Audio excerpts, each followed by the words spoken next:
Hey guys, the next policy that I want to review, this is a little more in-depth and a little more complicated, but just try to follow along.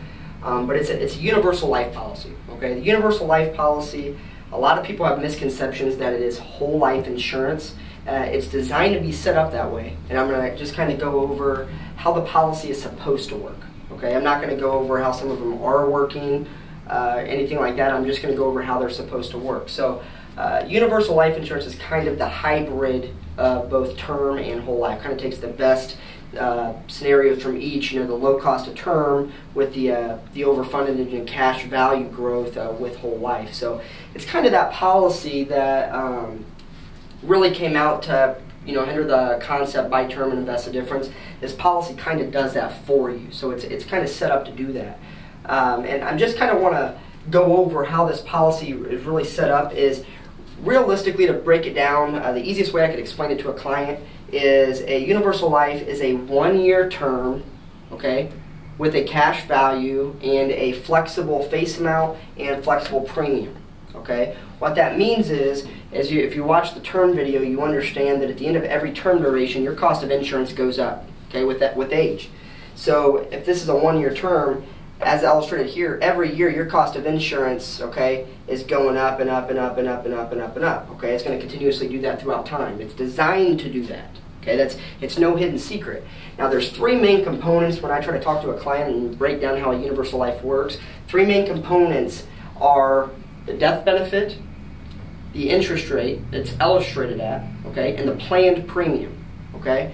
Notice I said planned premium because that is a premium that is designed to be paid, okay, to make this policy work. What this policy is designed to do, guys, is it's designed to be overfunded, okay, for a certain period of time. It takes the interest rate that this is earning. So, a lot of companies, what they do is they will illustrate some interest rate, and obviously the higher interest rate, the more money you're going to earn in your cash value, okay? So what you're going to do is you're going to pay above that cost of insurance. So this is how the policy is designed to earn a cash value. So you have your cost of insurance down here, your planned premium. We're going to assume that we illustrated this at all the factors going into underwriting, but the planned premium is we'll say right here. Okay, that's the planned premium. So this is what you're paying.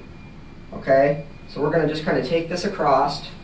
Okay, so every year, pretty much from your 1, 2, 3, 4, 5, 6, 7, 8, and a lot of times it's a lot longer than that for the most part. But all this gain, okay, is all the cash value that you're earning. Okay, every year. Okay. And eventually you're going to cross the threshold from what you're paying to what your cost of insurance actually is, okay? And I just call this the policy universal life threshold. So at that point, this really starts going up, okay? So at that point, what do you think all this is? Because you're not paying anymore, okay? What that's doing is that's gradually wiping out this cash value. Okay, the policy is designed to do that. Okay, the policy's cash value is designed to help you pay the premiums later on, because you're not going to actually pay anymore. Okay, you're going to still pay that planned premium, whatever age that you guaranteed this till. Assuming that you ran it at a guaranteed interest rate. Okay, this policy will last for as long as you set it up for. Okay, so at that point it can be a type of permanent protection. Unfortunately, you hear stories where people ran it at a much higher interest rate, and the interest rate's not performing at what it could perform at. Therefore, this cash value isn't as big as what it's supposed to be. So instead of it being, here, okay, that cash value just may be all of this, okay? So you've lost all of that. Now the policy will not perform, obviously, if you take one of the variables away that goes into this policy. Obviously the policy is not going to perform as planned. So what I try to tell a lot of clients is if you take money out of this policy, okay, you need to do a reprojection. You need to reproject what you need to start paying, because obviously you've kind of changed, I like to use the word butterfly effect, the whole outcome of this policy by doing that. Okay, so as long as everything's set up off the guarantees and you pay what you're supposed to pay, the interest rate was at the guaranteed interest rate, this policy is going to perform exactly as planned. But when you start changing any of the factors, being the death benefit, the interest rate they illustrated at, or the premium, obviously that policy is not going to work out as much, and it could potentially end. When that cash value reaches zero, that policy is over. Okay, that's a misconception. People a lot of times will say, well, I'm still paying my premiums. Well, that's fine. You're still paying a premium, but you're not paying the premium that needs to actually be paid.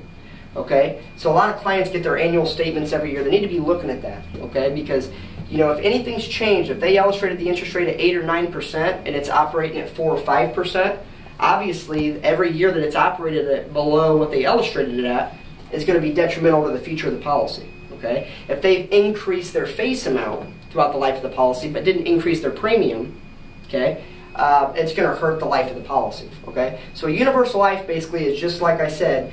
You're designed to pay much higher than what the cost of insurance is. Okay, you gain all that cash value. When that policy's cost of insurance is higher than what you're paying, that's okay. It was designed to do that, and it takes what you're paying and your cash value, and your premium is paid. And a lot of times the interest earned is designed to be even more than that, so your cash value a lot of times actually is never touched and still there.